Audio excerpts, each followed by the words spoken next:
premier numéro des rencontres doulesques. Je suis très contente de partager ça avec vous. Alors je m'appelle Johanna, je suis doula. Voilà, alors pourquoi j'ai fait ces vidéos, c'est parce que je suis partie d'un constat, c'est que quand j'explique que je suis doula de nouvelles personnes que je rencontre, la plupart du temps j'ai deux réactions. La première c'est je ne sais pas ce que c'est du tout.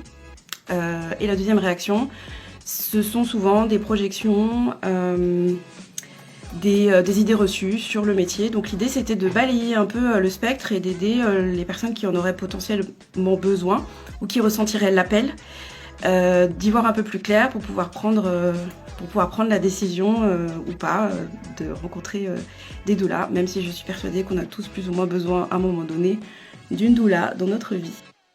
Est-ce que tu es là? Magie d'Instagram. Oui. Ah mais moi je voudrais un filtre aussi. J'ai annoncé justement qu'il te connecte. Oui, j'ai mis un filtre. Oui, j'ai entendu ça, c'est pour ça que je dis oh là là, mais elle a raison. Oui, j'ai préparé. Bienvenue, Paul. Merci.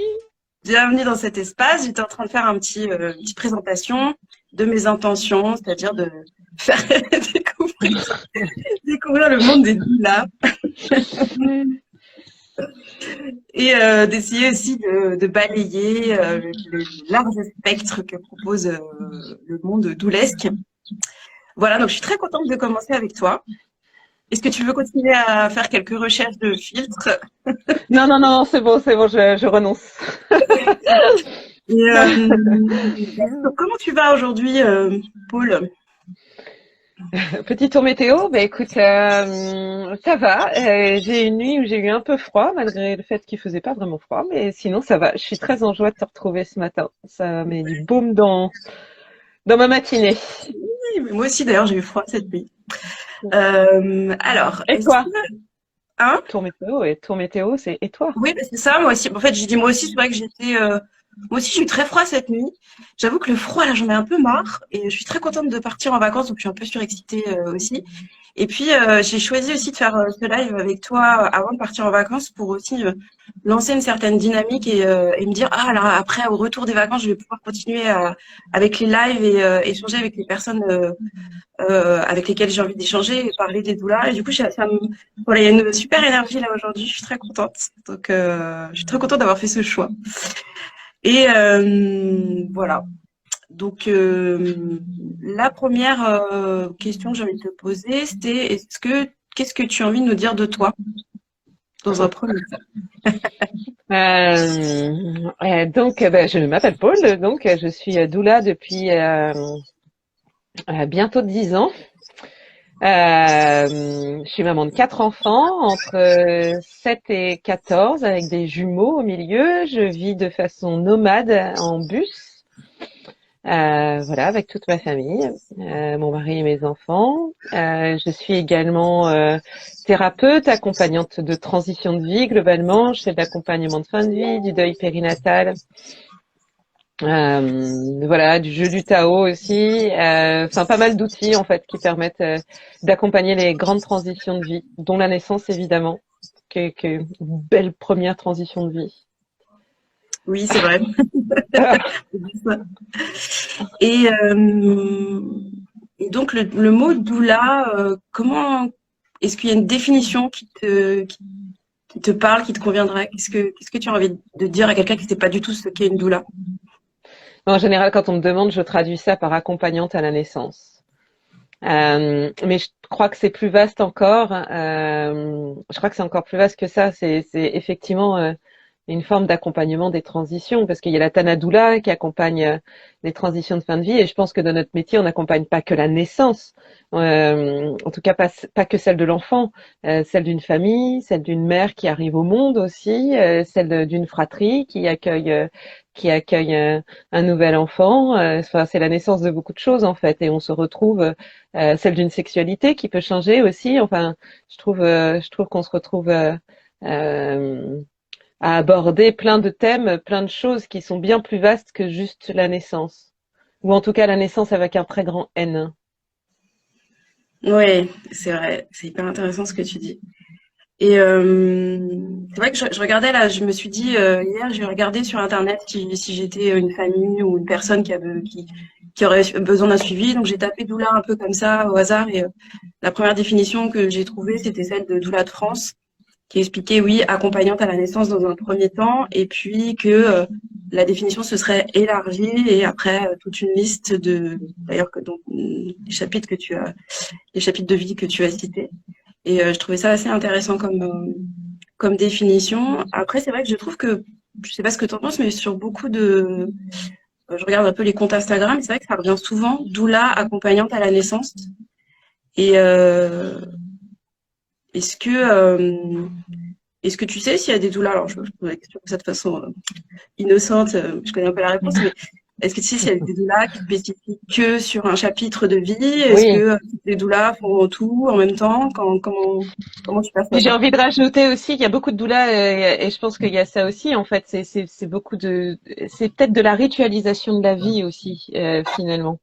Voilà, j'ai envie de rajouter ça sur la définition que moi j'y mettrais, qui est très personnelle. Et oui, il y a évidemment des doulas qui elles ont envie d'accompagner que le postpartum, par exemple. Il y en a qui n'ont pas envie d'accompagner le moment de l'accouchement à proprement parler, qui font juste avant. Il y en a qui décident de prendre le bloc au complet. Il y en a qui se spécialisent dans les rituels justement, dans les blessing way ou dans les tentes rouges.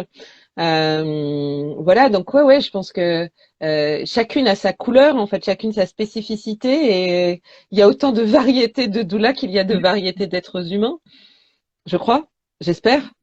Je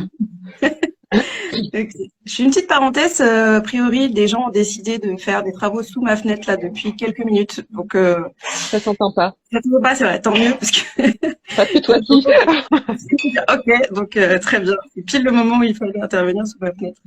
Tu peux Euh, rajouter des seaux d'eau avec bienveillance, bien Avec sûr. bienveillance, je suis doula. Des Accompagner seaux la d'eau mais avec des paillettes. voilà.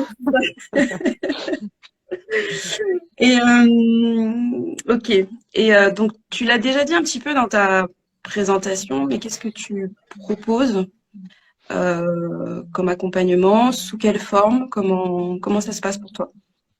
Euh, Ben moi, en fait, je pense que j'étais beaucoup plus rigide quand j'ai commencé, mais c'était pas que j'étais rigide, c'est que j'avais besoin de beaucoup plus de cadre, en fait.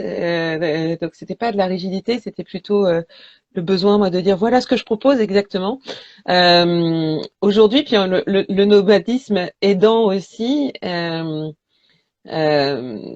je m'adapte beaucoup aux besoins des parents. C'est-à-dire qu'il m'arrive même de faire des accompagnements en ligne. J'ai même proposé de faire de l'accompagnement pendant les accouchements en ligne. Ça n'est jamais arrivé. Il y a le Covid qui a aidé aussi pour ça, mais ça fait partie des possibilités de ce que je peux proposer finalement, même si le en ligne ne remplacera jamais le présentiel. N'empêche qu'il y a pour bien des parents, c'est quand même déjà un vrai soutien. Donc moi, ce que je propose, ce qui est vraiment important pour moi, c'est que le papa soit impliqué. Ça, c'est vraiment hyper important. Donc euh, merci. Je ne sais pas qui c'est à cœur d'eux, Ça mais va. ah, salut Sarah. Et donc pour moi, oui, voilà, dans vraiment les choses dans lesquelles je garde du cadre, il y a la présence du papa. Ça ne veut pas dire que je demande à tout prix à ce qu'il soit là à chaque rendez-vous, parce qu'il y a des rendez-vous où des fois la maman elle a besoin d'être seule aussi, et c'est super ok. Mais par contre, j'ai pas du tout envie qu'il soit ni en arrière, ni à côté. J'ai envie qu'il se sente impliqué. J'ai envie que ça soit une décision qui vienne aussi de lui. J'ai envie qu'il ait un rôle. J'ai envie qu'il se sente pas largué. Donc j'ai envie d'accompagner ça aussi. Donc c'est peut-être le seul cadre qui me reste vraiment, c'est d'avoir des rendez-vous où le père est là aussi. Et après, après les rendez-vous en général pour moi, la plupart ils durent. Je suis bavarde, ils durent longtemps. Ils durent il dure au moins 2 heures, donc il y a 1 heure où on papote souvent, puis 1 heure où je propose plus du corporel, une approche plus corporelle. Alors ça peut être de la méditation, ça peut être vraiment du mouvement. vraiment dans l'idée de soulager les petits maux de la grossesse, les petits ou les gros d'ailleurs maux de la grossesse. Ça peut être du massage, ça peut être des trucs plus perchés si j'ai des parents qui ont envie d'aller vers là. Voilà. Ok, super transition. Merci, Paul. C'est vrai qu'on en a parlé en off et il y a quelque chose qui revient beaucoup, c'est l'histoire du perché, pas perché. Ouais, ouais, vas-y, ferme. Attends, pardon, excuse-moi. Pas de Non, souci. t'inquiète, j'ai pas besoin. Ouais, ouais, certaine. Ouais, ouais. On me propose un chauffage. T'as vu? Ah, mais ça Pas va. les comme quoi la chaleur arrive toute seule à Ouais, toi. ouais. Oui, perché, pas perché, c'est vrai que. D'ailleurs, merci hein, pour tes explications. C'est déjà un peu plus clair sur ce qui peut se passer dans les rendez-vous avec toi. Et c'est vrai que l'histoire de pas perché, c'est quelque chose qui revient aussi beaucoup, que les doulas seraient forcément très spirituelles ou bah, qu'il y a un peu des étiquettes un peu là-dessus. Et du coup, comment tu perçois ça? D'ailleurs, comment tu définis un peu, enfin, je sais pas si on peut dire définir, mais ce que tu appellerais perché? Est-ce qu'il y a C'est dur à définir, en effet. En tout cas, moi, je connais beaucoup de doulas qui sont extrêmement pragmatiques et qui vont vraiment accompagner euh, sur toutes les questions qu'il peut y avoir autour de la grossesse, mais de façon extrêmement pragmatique. Sur le perché, je ne sais pas à quel moment ça commence le perché. Est-ce que le psychogénérationnel, on est déjà dans le perché? Bah, certains diront que oui, d'autres diront que non, que ça reste pragmatique. Moi, pour ma part, je pense pas que ça soit perché, mais je sais que c'est déjà des sujets que j'aborde avec délicatesse parce que je sais qu'il y a des gens pour qui ça peut ne pas parler du tout. Et c'est ok. J'ai pas de j'ai rien en tout cas qui me fait dire tiens il faut aller dans cette direction, mais j'essaye de m'adapter aux parents que j'ai en face de moi. Donc par exemple dans mes croyances, mais qui ne m'appartiennent qu'à moi, il y a le fait que l'enfant choisit ses parents, ce qui peut être déjà très très très perché pour certaines personnes. Et donc parfois mon ressenti, je suis quelqu'un d'assez intuitif, donc même très intuitif, je crois. Donc je me m'appuie beaucoup sur mes intuitions et mes ressentis, ce qui fait que parfois je peux être amenée à dire ok, comment c'est pour toi si je te dis ça, si je te dis que l'enfant il choisit ses parents, que lui aussi il décide de certaines choses, comment ça résonne? Et si en face, si ça résonne pas, bah, je passe à autre chose et puis c'est pas grave. Je vais traduire mon intuition en un langage plus pragmatique justement et essayer de passer le message autrement. Euh, mais je me base beaucoup sur mon intuition. Est-ce que c'est être perché déjà que se baser, s'appuyer sur son intuition? Je sais pas non plus. Après, dans l'intuition et enfin dans le perché, il y a tellement de choses. La fenêtre est tellement grande. Euh, on peut parler d'âme, on peut parler de plein de choses de ce type-là. Les rituels, est-ce que c'est perché déjà? À quel endroit ça commence en fait le perché? Et je pense que la limite, elle est très différente en fonction des gens. Qu'il y a des gens qui vont trouver que le placing ouais, c'est déjà bien perché. Moi, je crois pas. Moi, je crois que c'est une façon d'honorer Est-ce que tu simplement. pourrais dire en quelques mots ce qu'est le blessing way pour que ce soit clair pour les gens qui regardent la vidéo? Ben, le blessing way, selon ma définition, c'est un moment, on pourrait dire une cérémonie même, où on honore la femme enceinte. Donc souvent, c'est entouré des femmes qu'elle aime autour d'elle, donc mère ou pas. Ça peut être la mère peut être présente ou pas du tout, au contraire. Les amis proches qui ont une certaine affinité aussi avec cette approche-là. Et ça peut être un moment où on va prendre soin et on va honorer la femme qui porte la vie, en fait.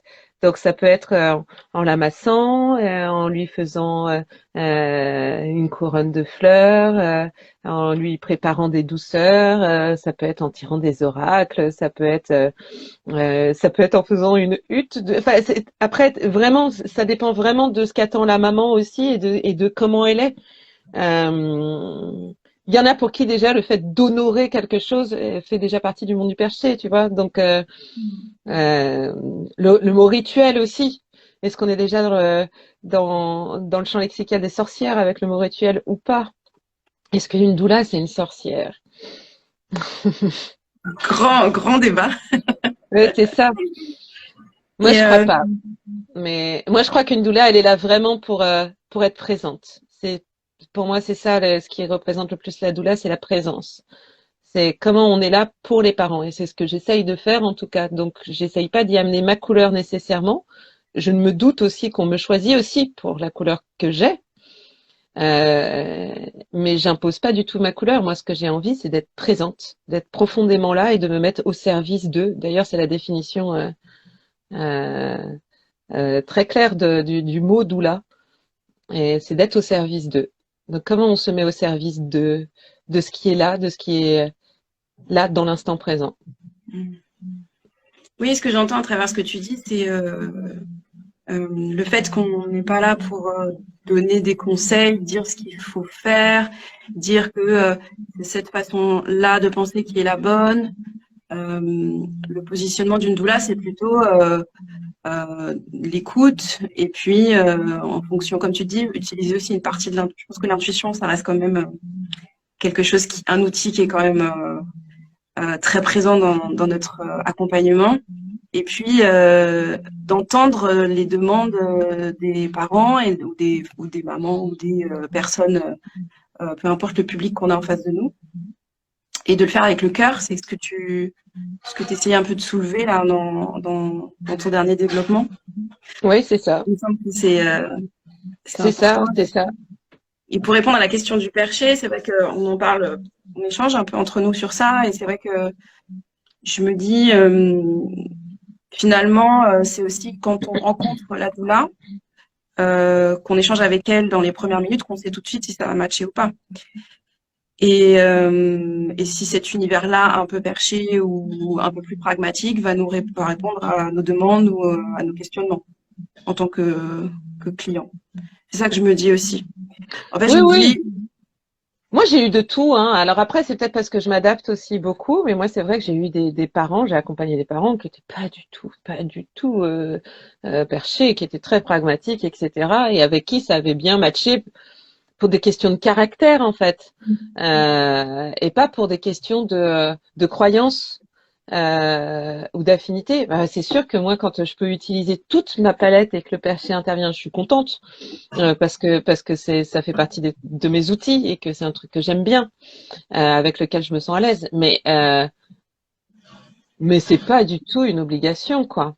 C'est pas du tout une obligation. Je pense que juste, oui, c'est ça, c'est vraiment se mettre au service et pour moi, mon boulot, je sais que c'est une question souvent qui arrive avec les parents de dire, je veux que tu sois là à l'accouchement et, euh, et je leur dis, moi, mon boulot, c'est de me dire que à la fin, tu te diras, si t'es pas là, c'est ok quand même.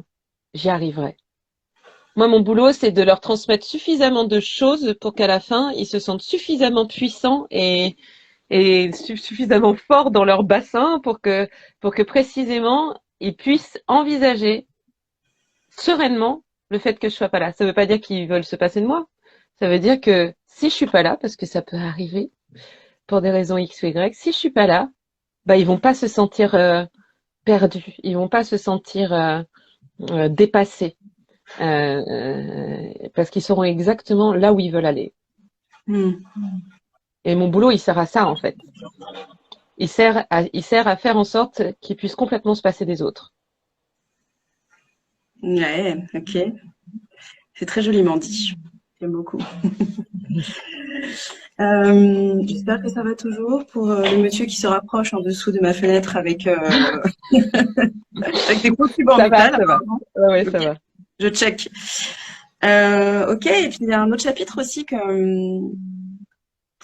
sur lequel j'aurais voulu échanger avec toi, puisque le chapitre du deuil périnatal, c'est aussi quelque chose qui te traverse. Donc, Mm. est-ce que tu pourrais échanger avec nous, nous expliquer ce que c'est d'ailleurs? Peut-être commencer par le début.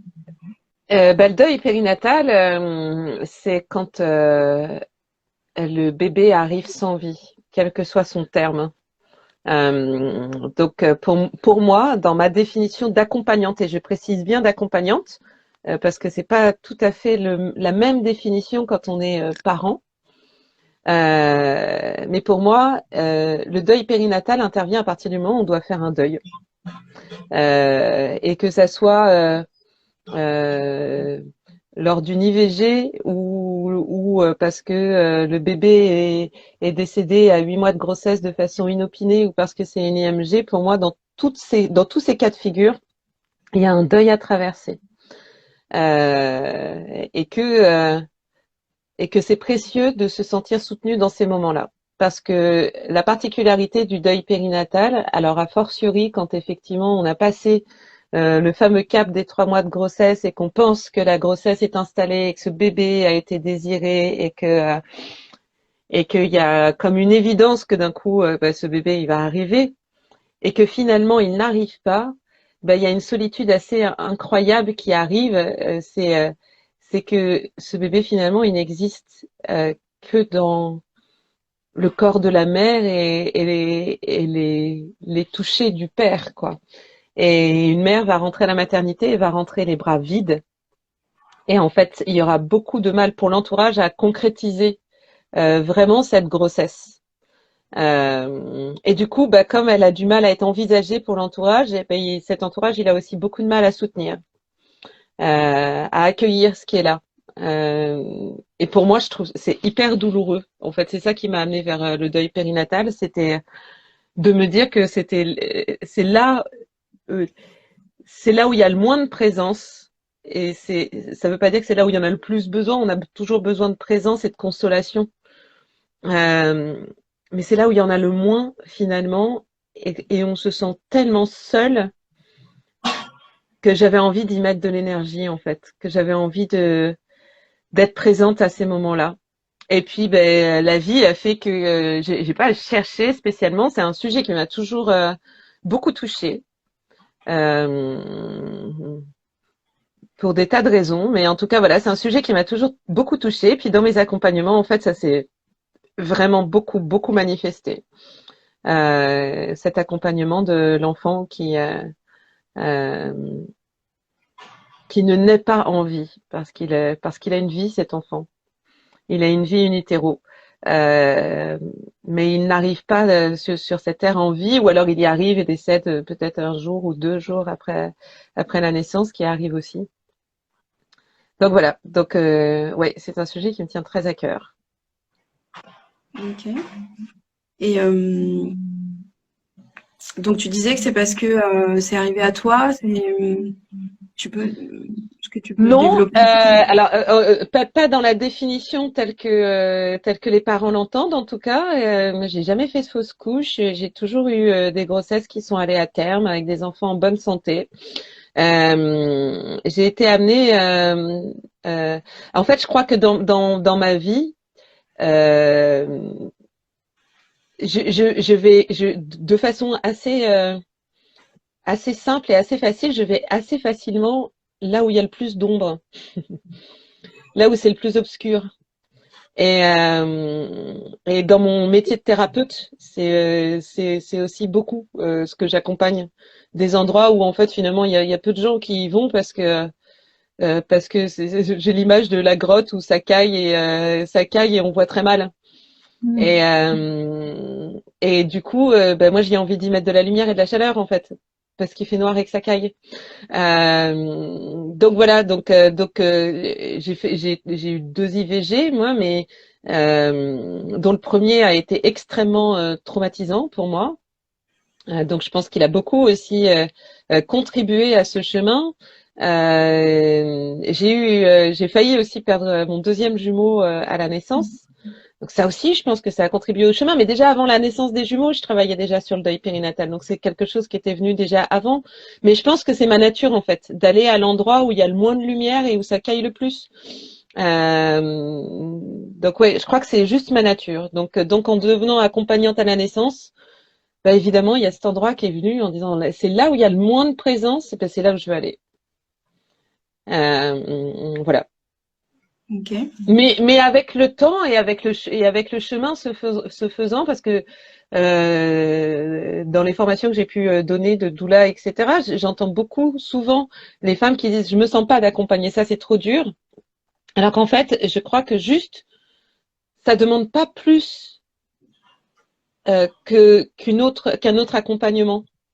Ça demande de la présence également, mais plus de présence encore. Voilà, c'est juste être encore plus présente parce que on a encore moins d'outils. Il y a quelque chose de l'ordre du non-retour, quoi. C'est-à-dire que voilà, quand on sait que le bébé est décédé, par exemple, bah, il est décédé, on ne peut pas revenir en arrière et c'est comme ça. Et oui, on sait que les parents ils vont traverser quelque chose qui est dur, c'est sûr. Et ça, là-dessus, ben, on n'a pas d'outils, quoi. Juste être en présence, c'est tout l'art de la consolation, c'est d'être là, en fait. C'est vraiment Mm. d'être là, profondément. L'art de la présence, pour moi, c'est là. C'est dire, OK, tu vas traverser un truc trash, mais en fait, je vais pas te lâcher pour autant. C'est pas parce que c'est trash que je vais me barrer, quoi. C'est au contraire. Comme c'est trash, je sais à quel point c'est important pour toi que je suis là. Je sois là, pardon. Donc je reste. Je reste moi quelque part ça me manque encore davantage parce que je sais à quel point c'est important en fait de ne pas se sentir seul quand on traverse quelque chose qui est insupportable Mm. parce que c'est insupportable. Ça n'enlève pas ça. J'aimerais bien que Effectivement. ça Mm.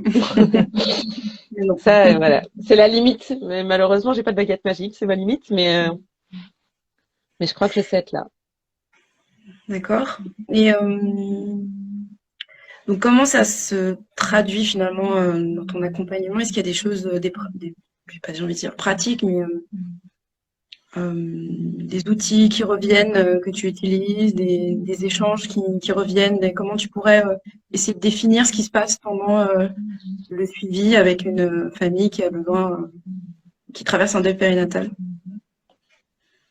Bah, il y a la libération de la parole, en fait. Déjà, très clairement, c'est laisser les parents s'exprimer dans tout ce qui les traverse, y compris la colère, y compris l'injustice, et puis ouvrir grand les bras, quoi, à cette colère et cette injustice. Moi, si j'étais à leur place, je serais grave en colère et je trouverais ça grave injuste, et j'aurais besoin de le dire et de le crier et ah ouais, que ça soit entendu, quoi. Donc, je pense qu'il y a un des outils qui revient, qui est simple, hein, mais on reste encore dans la présence. Hein, il y a pas de, il y a pas de truc super magique, hein, mais c'est déjà dire ta peine, elle est légitime, ta colère, elle est légitime, l'injustice que tu ressens, elle est légitime. Tout ça, c'est normal. Il n'y a pas à se poser de questions. T'as le droit d'être folle de rage ou fou de rage. Évidemment que tout ça, ça a sa place. La place du père qui sait pas quoi faire, et même parfois ils sont pas d'accord Mm. dans le cas d'une IMG par exemple, ils peuvent ne pas être d'accord. Ok, ben, en fait il y en a pas un qui a plus raison que l'autre. Dans les deux cas, ça s'accueille. Et plus c'est accueilli, moins il y a de lutte intérieure Mm.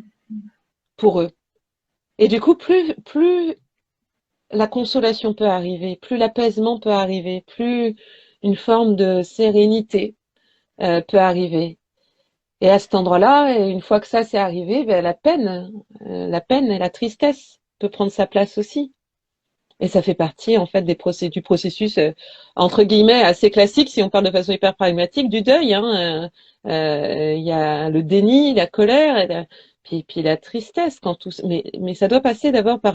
Donc c'est ça que j'essaie de faciliter en fait, de faciliter l'accueil de la colère, l'accueil de l'injustice, l'accueil du déni. C'est pas possible.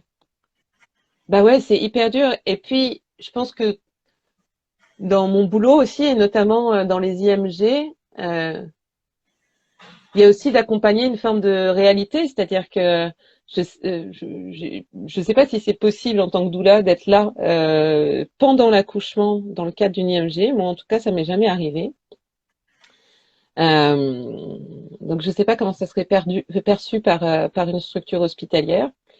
Euh, mais c'est de dire aussi, voilà ce qui va se passer, la réalité. Et c'est pas pour mettre une claque dans la gueule des parents avant d'y aller, c'est simplement pour qu'ils disent, OK, comment tu veux mettre de la conscience, comment tu as envie de vivre ces moments. À un moment, bah voilà, il y a le cœur de ton bébé qui va s'arrêter, soit parce que tu prends des médicaments, soit parce qu'il y a une injection qui est faite. Est-ce que tu as envie d'y mettre de la beauté? Est-ce que tu as envie d'honorer ce passage, d'honorer ce moment? Si t'as pas envie, c'est ok, il n'y a pas de. Mais que la question soit posée, en fait, pour pas que derrière, il y ait des regrets. Pour pas que derrière, on se dise, tiens, j'aurais pu faire ci, j'aurais pu faire ça, j'aurais pu mieux honorer, j'aurais pu euh, graver tous ces moments dans ma mémoire autrement.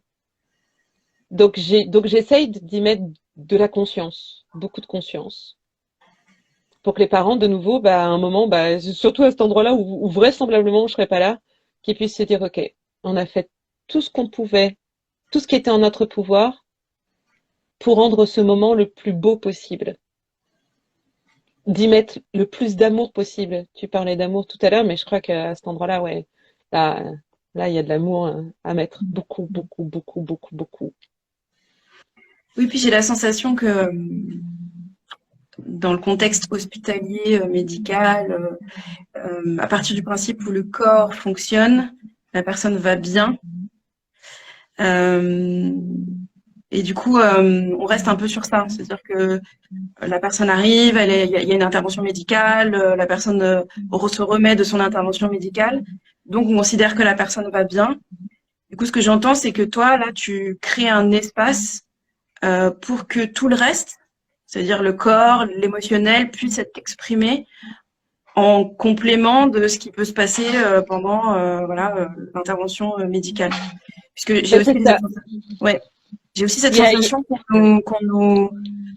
que aussi il n'y a pas beaucoup d'informations sur ce qui va nous arriver dans notre corps et que c'est souvent dans le cas d'une IMG, d'une IVG, souvent une surprise et parfois de la sidération Hum, et que le fait d'informer en amont, ça permet aussi de hum. préparer le corps et l'esprit à ce qui va se passer. Mais comme pour un accouchement avec un bébé qui naît vivant, en fait, de la même façon, on le fait en fait, hein, en tant que doula, on le fait très bien pour une naissance. J'ai envie de dire classique, même si je trouve que c'est comme si l'autre ne l'était pas, mais c'est pas du tout en opposition. Mais en tout cas, cet accouchement, bah, c'est ce qu'on fait en fait, c'est y mettre de la conscience, mettre de l'information pour que les parents puissent choisir. Et là, je trouve qu'à cet endroit-là, il y a un processus médical qui se met en place sur lequel on n'a pas tellement de prise et pas tellement de choix à pouvoir faire. À quel endroit est-ce qu'on peut reprendre du pouvoir et de la souveraineté? À quel endroit est-ce qu'on peut se dire, OK, là, ici, dans cet espace-là, j'y mets quand même de moi. Et parce que malgré tout, ben, on est les parents. Je suis sa mère et je suis son père. Malgré tout, j'ai envie là d'y mettre du temps, du temps. Quand on rentre dans le processus médical d'une IMG, ben, il y a un truc qui se met en place et qui défile en fait.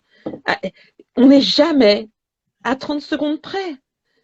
On n'est jamais dans un truc où absolument ça doit se faire, surtout, en fait, j'ai envie de dire, exactement, un projet de naissance. Merci Nat. Ça peut tout à fait être le cas, en effet, mais au-delà du projet de naissance, ça peut être juste de dire, en fait, avant de prendre ce médicament ou avant de faire cette intervention-là, je voudrais prendre 2 minutes. Le bébé, il va décéder. Il y a plus d'urgence de rien. Il n'y a plus aucune urgence, en fait. Donc, puisqu'il n'y a pas d'urgence, prenons ce temps. Et c'est là, c'est dans cet espace que j'ai envie que les parents, ils se disent, j'ai le droit de prendre ce temps. J'ai le droit de prendre ce temps. J'ai le droit de dire à un moment, bah, je voudrais prendre 2 minutes. Je voudrais prendre 2 minutes pour pleurer. Je voudrais prendre 2 minutes pour mettre une musique. Je voudrais prendre 2 minutes pour faire un câlin, mon chéri, avant qu'on fasse ce geste-là. Je voudrais prendre 2 minutes pour chanter une chanson. Peu importe le quoi, en fait. Ce qui est juste pour les parents. Il y a pas un truc à faire qui est bien et pas les autres. C'est ce qui est vivant pour les parents à ce moment-là, ce qui est vivant pour les parents. Comment est-ce qu'on met de la vie, en fait, dans ce passage? La Mm. mort, ça fait partie de la vie. C'est quelque chose qu'on oublie.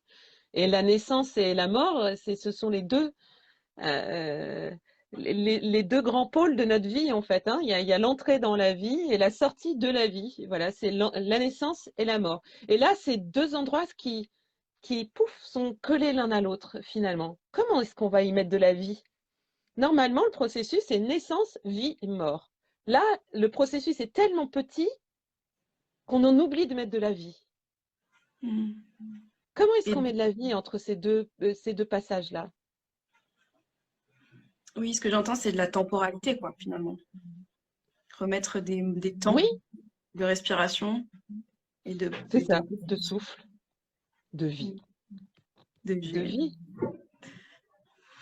Et est-ce qu'il y a des rituels que tu pourrais nous partager, des exemples peut-être pour que ce soit concret, encore une fois, dans l'esprit des personnes qui nous regardent? Ben, j'en ai cité quelques-uns, par exemple, hein, effectivement, le, euh, dans le cas d'une IMG, là, avant de prendre les fameux médicaments, ça dépend du terme de la grossesse, ça dépend comment ça se fait. Ça dépend du processus médical qui est mis en place, et donc ça fait partie, à mon avis, des choses vraiment importantes, c'est de savoir quel est le processus, à quelle sauce on va être mangé quelque part, mais quel est le processus dans lequel on va rentrer pour savoir où est-ce qu'on peut mettre de la vie. Euh, et ça peut être juste ça peut être juste dire, OK, là, en fait, avant de prendre ces médicaments, ben, je veux chanter la chanson que j'ai écrite pour mon enfant. Je veux lui écrire, par exemple. Ça peut être ça aussi. Ça peut être juste écrire. Là, je parle sur le moment. Après, autour du deuil, il y a des rituels, il y en a plein. Et puis, ça va dépendre beaucoup des parents. Des choses que je trouve belles, c'est de prévoir évidemment la tenue de naissance il y a une association qui fait ça, le nom m'échappe là tout de suite maintenant, mais une association qui prévoit par exemple un petit pyjama, donc en général petit, c'est souvent des bébés petits. Euh, donc un tout petit pyjama et un morceau de tissu du même pyjama que les parents pourront garder. Donc ça c'est super précieux par exemple. Les photos, les empreintes, euh, tout ce qui va permettre de matérialiser en fait ce moment, justement d'y mettre de la vie, que ça reste quelque part dans notre vie. Ça peut être un hôtel à la maison, ça peut être un tatouage, ça peut être une cérémonie, planter un arbre effectivement, Planter comme un dit arbre. Nathalie. Il y a des rituels, il y en a plein. Il y en a plein.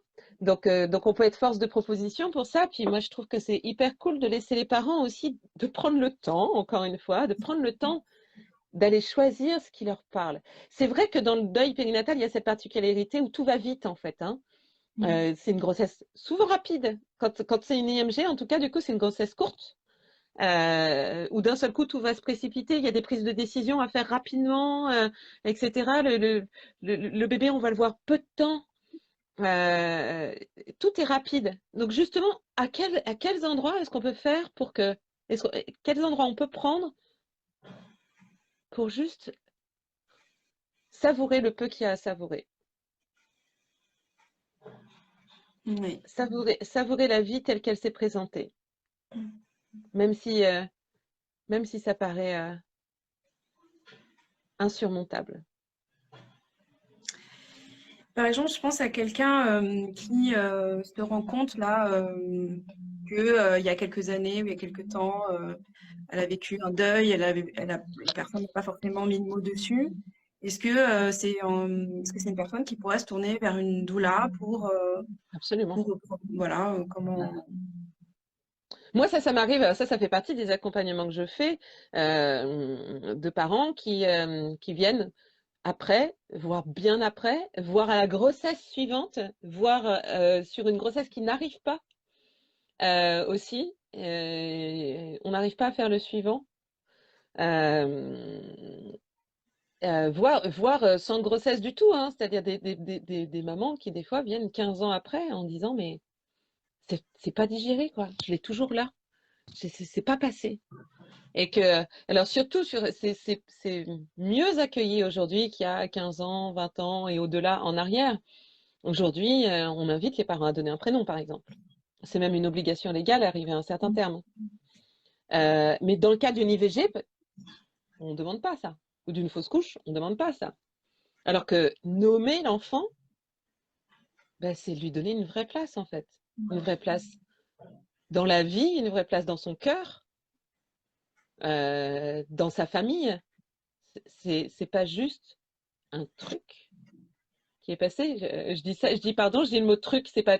Je dis le mot truc parce que ça, c'est dimanche dernier, voilà, pas plus tard que dimanche dernier, j'ai eu ça euh, sur une fausse couche d'un premier. Où finalement, c'était un truc, et c'est comme ça qu'il était nommé dans la famille. Il y a eu un truc. Mais c'est pas un truc, en fait. C'est, si on part sur le perché, c'est une âme qui a choisi de venir aussi, et peut-être qui a choisi qu'une expérience très courte, et c'est comme ça. Et Mm. comment on le nomme, en fait, ce truc-là? On peut pas nommer truc un, Mm. un enfant qu'on a porté, aussi petit soit-il. Oui, Comment est-ce j'entends.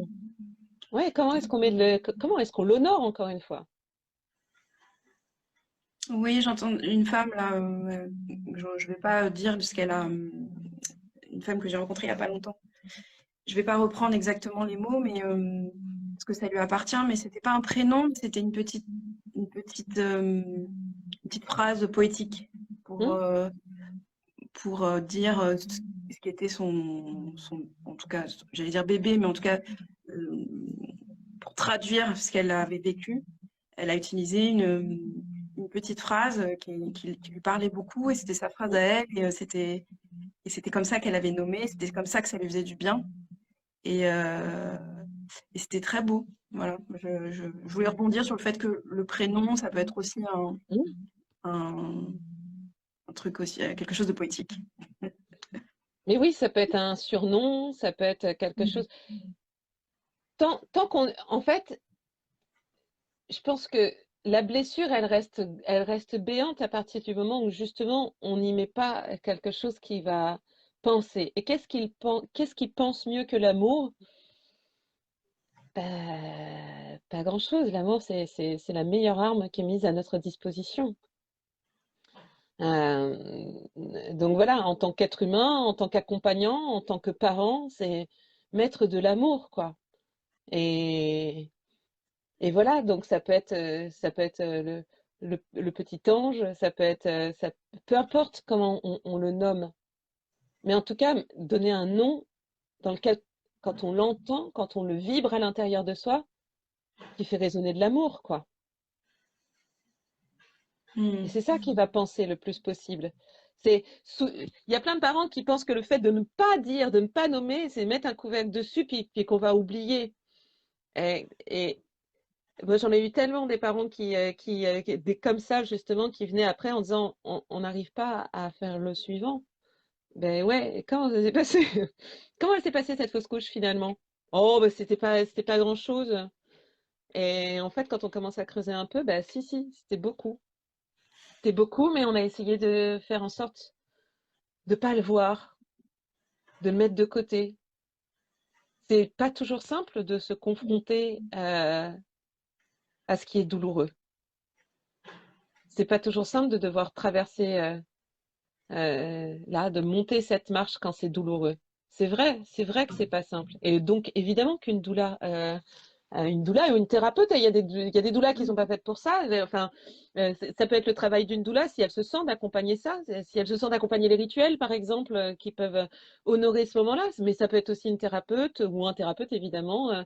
Euh, voilà, n'importe qui connaît les questions des deuils.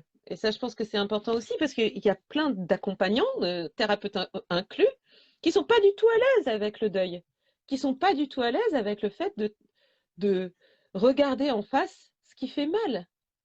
Et ça fait mal de perdre un enfant, quel que soit Mm. son terme en fait, ça fait mal.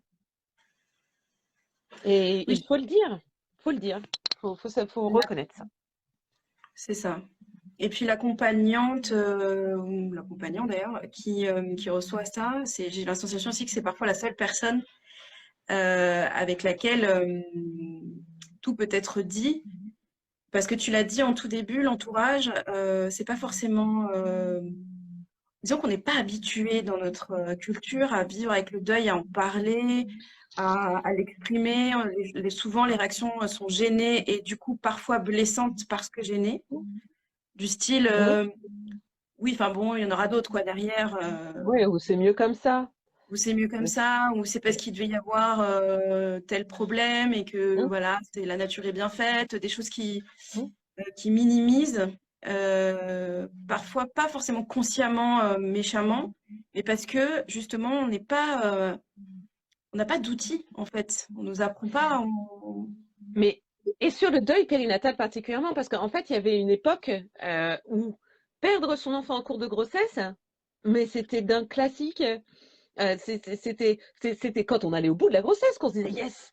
Ça faisait partie complètement du processus de la vie en fait, de perdre son bébé, parce que les conditions d'hygiène n'étaient pas celles qu'on a aujourd'hui, les conditions alimentaires, les conditions, enfin, il y a des tas de, et les conditions d'accouchement n'étaient pas du tout les mêmes qu'aujourd'hui aussi, et que Et le lien mine de rien, d'attachement aussi. Mm. et pardon, Le lien d'attachement aussi, il était pas du tout le même. mais Le non, rapport pas au du tout. bébé n'était pas du tout le même que maintenant. Pas du tout. Donc avant, effectivement, aujourd'hui, on a d'une certaine façon aseptisé la naissance de façon à ce qu'on imagine que de toute façon, ça se termine toujours bien. Alors que non, la réalité, c'est que ça se termine pas toujours bien. Ça veut pas dire qu'il faut flipper dès qu'on tombe enceinte. Justement, on a suffisamment évolué dans dans toutes ces strates-là pour aujourd'hui s'assurer effectivement que dans la grande majeure partie des cas, une grossesse, elle se passe bien et elle va à terme. Dans la grande majeure partie des cas, c'est ça. Mais ça ne veut pas dire qu'il du coup, il faut mettre complètement de côté et diaboliser ou minimiser le fait que bah, parfois c'est pas le cas. Et comment est-ce qu'on accompagne ça? C'est comme si d'un coup on enlevait c'est comme si on disait à la médecine, tu n'es pas toute puissante et regarde. Donc la médecine, elle n'a pas envie de voir non plus. C'est très inconfortable en fait. C'est très inconfortable pour la plupart. Les sages-femmes, elles se forment parce qu'elles veulent accompagner la naissance la plupart du temps. Elle est très rares sont celles qui se disent, eh ben non, bah alors moi ce qui m'intéresse, c'est justement toutes celles qui n'arrivent pas au bout. Ben non, non, la plupart c'est pas ça qu'elles veulent accompagner. Donc elles sont pas du tout à l'aise. Je dis ça, mais la médecine en général, hein, la médecine entre guillemets combat la mort quoi, c'est-à-dire on va de plus en plus loin pour pas mourir, c'est ça l'objectif de la médecine, de dire ok ben on a le moins de pertes possible. Donc évidemment qu'il y a un endroit où il n'y a pas la toute puissance de la médecine et que du coup on n'a pas du tout envie de regarder ça. Et et il y a une époque et encore aujourd'hui dans bien des pays aller au terme de sa grossesse c'est plutôt une bonne nouvelle et c'est pas comme ça qu'on le vit ici et du coup ben, il manque de l'espace pour là où la médecine n'a plus de prise, où il n'y a plus que il y a plus que la réalité de la vie avec ses injustices, ses incohérences, ses peines, ses émotions hyper difficiles à traverser. Où là, la médecine elle est pas outillée quoi, c'est pas son taf. Et c'est pas fait, hein. Enfin c'est pas fait comme ça, c'est juste pas son taf. Ça veut pas dire tous, hein. Évidemment qu'on m'entende bien, je mets pas tout le monde dans le même paquet, bien entendu. Mais, euh, mais c'est pas fait pour ça. Ça n'a pas été créé pour ça, la médecine. Ça a été créé pour exactement l'inverse. C'est vrai. Et j'ai la sensation aussi que surtout depuis le confinement, c'est aussi pour ça que le métier de doula a vu une forme d'expansion dans son développement, puisque finalement, des personnes se sont retrouvées en plein Covid avec des protocoles de plus en plus médicalisés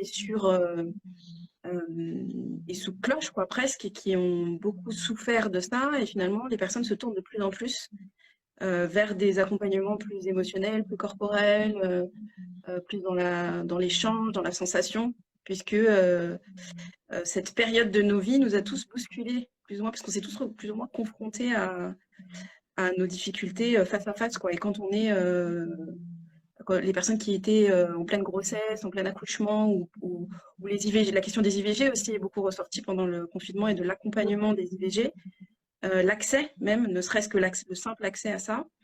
Je pense que ça a aussi influencé. Enfin, j'ai la sensation. Après, je sais pas si tu Ah partages ce bah, point. je pense que le Covid a révélé beaucoup de choses pour ma part, mais après on va partir sur du perché, mais je pense que ça réveille beaucoup de conscience. Voilà comment moi je le dirais. Je pense que ça a réveillé beaucoup de conscience de, bah, justement, de dire, ok, mais en fait, quel pouvoir j'ai là-dedans? Comment est-ce que et quand je dis pouvoir, c'est au sens noble du terme. Quelle souveraineté j'ai là-dedans? C'est-à-dire que là, on se retrouve ballotté au milieu de plein de protocoles et de dire, mais du coup, qu'est-ce que je suis moi? Je suis juste un morceau de chair qu'on balade. Alors enceinte, c'est juste un morceau d'utérus qu'on trimballe d'un service à un autre et viens, on te met là et toi tu dois faire ci, et toi tu dois faire ça. Mais Mm. non, non, en fait, on est des êtres humains avec toutes nos particularités, toutes nos facettes, toutes nos émotions, et que c'est pas qu'une histoire euh, d'utérus qui s'ouvre avec un bébé qu'on sort. C'est pas ça l'accouchement en fait. C'est qu'est-ce qui nous traverse. Et je pense que le Covid, effectivement, a réveillé beaucoup ça, et que ça soit en effet sur les IVG, je sais pas trop comment ça s'est passé, j'ai pas accompagné de deuil périnatal pendant le Covid. Du coup, j'ai pas trop d'infos sur la question, mais ça serait peut-être intéressant euh, d'avoir euh, d'avoir des avis sur la question. Mais euh, mais pour moi, en tout cas, le Covid, ouais, il a réveillé certaines consciences. Et je pense qu'il en a endormi d'autres. Mais il en Oui, a réveillé beaucoup. Il en a réveillé beaucoup, je crois. c'est vrai. On va arriver sur la fin. Ça fait déjà 1 heure qu'on papote. Ça Et passe ouais, ça vite. passe vite. T'as vu, hein. Donc, je viens de me rendre compte, je ne sais absolument pas comment clôturer le direct, mais bon, a priori, je vais finir par trouver. Sans doute. Sans doute, à un moment donné, je vais finir par trouver, tu vois, je comble un peu, je meuble, tu vois, en même temps que je Faut clique. chercher. Voilà, c'est ça. Je ne sais pas comment faire, donc c'est pas grave. A priori, j'imagine qu'il va y avoir peut-être un décompte aussi. Il me semble que ça ne dure qu'1 heure. Ok, est-ce que tu aurais envie, je sais pas, avec quoi tu as envie de clôturer ce moment d'échange? Qu'est-ce qui te vient là tout de suite? Ce qui me vient, c'est des mots que j'ai beaucoup répétés pendant ce live, c'est la présence et la consolation. Ce qui me vient, c'est que vous soyez tous accompagnants ou non, mais juste des êtres humains. Quand vous voyez quelqu'un qui a besoin d'être soutenu, que vous le voyez, n'hésitez pas à tendre la main, comme vous aimeriez qu'on vous la tende quand ça va pas pour vous-même. Et la présence, quoi. Juste, juste d'être en présence face à l'autre, c'est ça qui élève le monde. C'est d'être là, en fait. C'est de juste savoir aller voir quelqu'un et juste dire, en fait, je suis là. Juste, je suis là. Donc ça, c'est pas une histoire d'être accompagnant ou pas. C'est, c'est être un bon humain, dit Nathalie. En tout cas, c'est être humain. C'est être. Voilà. C'est Ouais, être. absolument. De, de pas se demander qu'est-ce qu'il y a à faire tout le temps systématiquement. C'est juste dire, je suis là. Voilà. Et ça, c'est extrêmement précieux. Pour soi, de le faire, je crois que quand on le fait, on se sent mieux de l'avoir fait. Et quand on le reçoit, c'est toute la richesse du monde. Waouh. Merci beaucoup. Bah, merci à toi. Et moi, du coup, j'ai envie de repartir aussi avec le mot souveraineté qui est venu beaucoup aussi dans ce que tu as partagé. C'est un mot qui me parle énormément et qui me porte aussi dans mon accompagnement. Je trouve qu'il résume aussi beaucoup ce que j'ai envie de semer chez les Mm. personnes que je rencontre et pas que finalement c'est un peu dans ma vie. D'ailleurs, moi j'ai envie de dire que être doula pour moi c'est un peu un état plus qu'un métier, parce que j'ai l'impression parfois, j'ai des copines d'ailleurs qui me disent, ouais, tu fais ta doula, parce que j'ai l'impression que c'est vraiment un état d'être finalement. Voilà. Donc je m'auto-réponds par rapport aux questions que je pose moi-même